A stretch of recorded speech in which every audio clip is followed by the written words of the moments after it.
Hi hello friends, இன்றைக்கி நம்மளுடைய சேனலில் எஸ்பிஐலேருந்து இந்த 2025க்கான பிஓ அதாவது ப்ரொபேஷனரி ஆஃபீஸர் வேகன்சி வந்து அனௌன்ஸ்மெண்ட் பண்ணியிருக்காங்க. அண்ட் அதனுடைய டோட்டல் நம்பர் ஆஃப் வேகன்சி அப்படின்னு பார்த்தீங்கன்னா ஒரு 600 வேகன்சிஸ் வருது. இதனுடைய கம்ப்ளீட் டீட்டெயில் தான் நம்ம இப்போ பார்க்க போகிறோம். அதுக்கு முன்னாடி நம்மளுடைய சேனலை நீங்கள் இன்னும் சப்ஸ்கிரைப் பண்ணாமல் இருந்தீங்கன்னா சீக்கிரம் சப்ஸ்கிரைப் பண்ணிக்கோங்க. வாங்க வீடியோக்குள்ளே போகலாம். இப்போ எஸ்பிஐலேருந்து அனௌன்ஸ்மெண்ட் பண்ணியிருக்க இந்த பிஓ போஸ்ட்டுக்கான இம்பார்ட்டன்ட் டேட்ஸ் என்ன அப்படிங்கிறத பார்த்துடலாம். உங்களுடைய ஆன்லைன் ரெஜிஸ்ட்ரேஷன், அதே மாதிரி அப்ளிகேஷன் மாடிஃபை பண்ணுறது, அதே மாதிரி உங்களுடைய அப்ளிகேஷன் ஃபீஸ், இதுக்கு எல்லாமே ஆன டேட் அப்படின்னு நீங்கள் பார்த்தீங்கன்னா 27th டிசம்பர்லேருந்து 16th ஜனவரி வரை இருக்கும் அப்படின்னு சொல்லியிருக்காங்க. எக்ஸ்ட்ரா எந்த டேட்டுமே கொடுக்கல. அதாவது அப்ளிகேஷன் எடிட் பண்ணனாலும் சரி, அப்ளிகேஷன் ஃபீஸ்க்கான டேட்டுனாலும் சரி. ஸோ இந்த டேட்குள்ளே தான் நீங்கள் எல்லா ப்ராசஸுமே பண்ணி ஆகணும். அதே மாதிரி நீங்கள் இப்போ அப்ளிகேஷன் ஃபீஸ் பண்ணிட்டீங்க. ஸோ அடுத்து எக்ஸாமுக்கான கால் லெட்டர் எப்போ வரும் அப்படின்னு பார்த்தீங்கன்னா ஃபர்ஸ்ட் ஃபேஸ் எக்ஸாம் வந்து ப்ரிலிம்ஸ் எக்ஸாம் வச்சுருக்காங்க. அதனுடைய கால் லெட்டர் அப்படின்னு பார்த்தீங்கன்னா February 3rd அல்லது 4th வீக் உங்களுக்கு வந்துடும் அப்படின்னு சொல்லியிருக்காங்க. அந்த எக்ஸாமினேஷன் எப்போ இருக்கும் அப்படின்னு பார்த்தீங்கன்னா 8th அல்லது 15th மார்ச் வந்து உங்களுக்கு ப்ரிலிம்ஸ் எக்ஸாம் இருக்கும் அப்படின்னு சொல்லியிருக்காங்க. அதனுடைய ரிசல்ட் பப்ளிஷ் பண்ணுறது வந்து ஏப்ரல் மாதம் பப்ளிஷ் பண்ணிடுவோம் அப்படின்னு சொல்லியிருக்காங்க. அடுத்து நம்ம மெயின் எக்ஸாம் போகணும்ல, ஸோ அதனால் மெயின் எக்ஸாம்குள்ள கால் லெட்டர் அப்படின்னு பார்த்தீங்கன்னா செகண்ட் வீக் வந்து உங்களுக்கு ஏப்ரல் வந்து ரிலீஸ் பண்ணிடுவாங்க அப்படின்னு சொல்லியிருக்காங்க. அதனுடைய எக்ஸாம் எப்போ இருக்கும் அப்படின்னு பார்த்தீங்கன்னா ஏப்ரல் அல்லது மே மாதம் இருக்கும் அப்படின்னு சொல்லியிருக்காங்க. அந்த ஆன்லைன் எக்ஸாமினேஷன் அதாவது ஃபர்ஸ்ட் மெயின் எக்ஸாமினேஷனோட ரிசல்ட் வந்து உங்களுக்கு மே அல்லது ஜூனில் பப்ளிஷ் பண்ணுறதாகவும், அதுக்கப்புறம் ஒரு கடைசி செட்டான ஃபேஸ் 3 இருக்குது. ஃபேஸ் 3 வந்து என்னன்னு பார்த்தீங்கன்னா சைக்கோமெட்ரிக் டெஸ்ட் தான். ஸோ அதனுடைய கால் லெட்டர் வந்து மே ஜூன்லேயும், அந்த எக்ஸாமும் வந்து மே ஜூனில் தான் இருக்கும் அப்படின்னு சொல்லியிருக்காங்க. அதுக்கப்புறம் எல்லா ப்ராசஸும் முடிஞ்சிருச்சு அப்படின்னா லாஸ்ட்டாக இருக்கிறது வந்து இன்டர்வியூ அண்ட் குரூப் எக்ஸசைஸ் தான் இருக்குது. ஸோ அதுவும் மே ஜூன்லேயே வச்சு நாங்கள் கம்ப்ளீட் பண்ணிடுவோம் அப்படின்னு சொல்லியிருக்காங்க. ஸோ அதனால் உங்களுடைய எல்லா ப்ராசஸுமே வந்து மே ஜூன்லேயே கம்ப்ளீட் ஆயிரும் அப்படின்னு சொல்லியிருக்காங்க. அதுக்கப்புறம் இந்த ப்ரீ எக்ஸாம் ட்ரைனிங் அப்படிங்கிறது வந்து எஸ்சி, எஸ்டி, ஓபிசி அதே மாதிரி பிடபிள்யூபிடி கேண்டிடேட்ஸ்க்கு வந்து கண்டக்ட் பண்ணுறாங்க. அதனுடைய கால் லெட்டர் எப்போ கொடுப்பாங்க அப்படின்னு பார்த்தீங்கன்னா ஜனவரி பிப்ரவரியில் உங்களுக்கு கால் லெட்டர் வந்துடும் அப்படின்னு சொல்லியிருக்காங்க. அதனுடைய ட்ரைனிங் எப்போ கண்டக்ட் பண்ணுவாங்க அப்படின்னு பார்த்தீங்கன்னா பிப்ரவரி மந்த் வந்து உங்களுக்கு கண்டக்ட் பண்ணுறதா சொல்லியிருக்காங்க. அதுக்கப்புறம் நம்ம ஏற்கனவே பார்த்த மாதிரி டோட்டல் நம்பர் ஆஃப் வேகன்சிஸ் வந்து 600 வேகன்சிஸ் வந்து அனௌன்ஸ்மெண்ட் பண்ணியிருக்காங்க. ரெகுலர் வேகன்சிஸுக்கு ஒரு 586ம், பேக்லாக் வேகன்சிஸுக்கு வந்து ஒரு 14 வேகன்சிஸும் கொடுத்துருக்காங்க. அதுவே கேட்டகரிஸை பிரித்தோம் அப்படின்னா எஸ்சி கேட்டகரியாக இருந்தீங்கன்னா ரெகுலரில் 87ம், எஸ்டி கேட்டகரிக்கு 43யும், ஓபிசி கேட்டகரிக்கு வந்து 158 வேகன்சியும், இடபிள்யூஎஸ் கேண்டிடேட்டுக்கு வந்து 58 வேகன்சியும், அன்ரிசர்வ் கேண்டிடேட்டுக்கு வந்து 240 வேகன்சிஸும் வந்து அனௌன்ஸ்மெண்ட் பண்ணியிருக்காங்க. பேக்லாக் வந்து ஃபுல் அண்ட் ஃபுல் வந்து எஸ்டி கேட்டகரிக்கு தான் வந்து அனௌன்ஸ்மெண்ட் பண்ணியிருக்காங்க.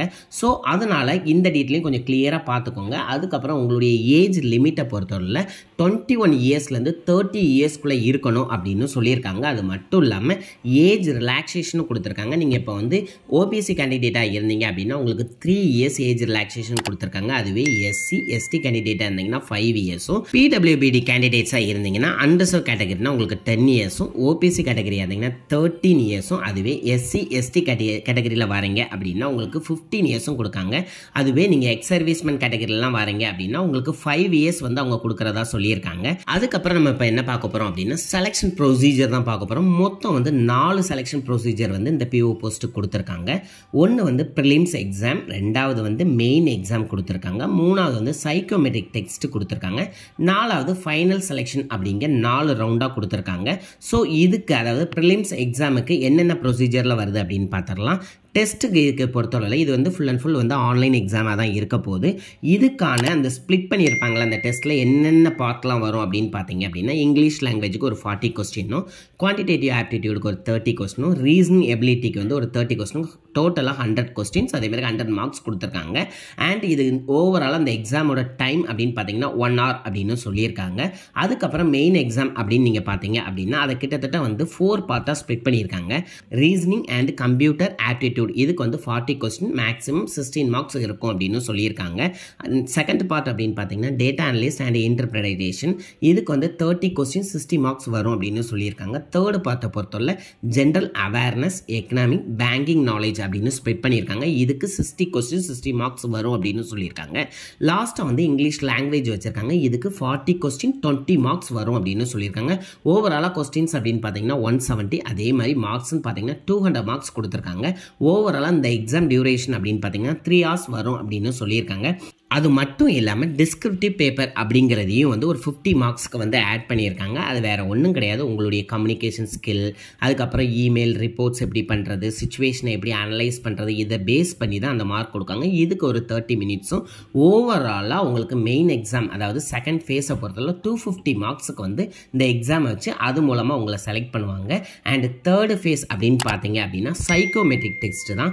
இதுக்கு வந்து உங்களுடைய மேக்ஸிமம் மார்க்ஸ் அப்படின்னு பார்த்தீங்கன்னா குரூப் எக்ஸசைஸ் ஒரு 20 மார்க்ஸ்க்கும் இன்டர்வியூக்கு வந்து ஒரு 30 மார்க்ஸும் டோட்டலாக வந்து உங்களுக்கு 50 மார்க்ஸ்க்கு இந்த எக்ஸாம் இருக்கும் அப்படின்னு சொல்லியிருக்காங்க. அதுக்கப்புறம் லாஸ்ட்டான ஃபைனல் செலெக்ஷன் தான் நம்ம பார்க்க போகிறோம்.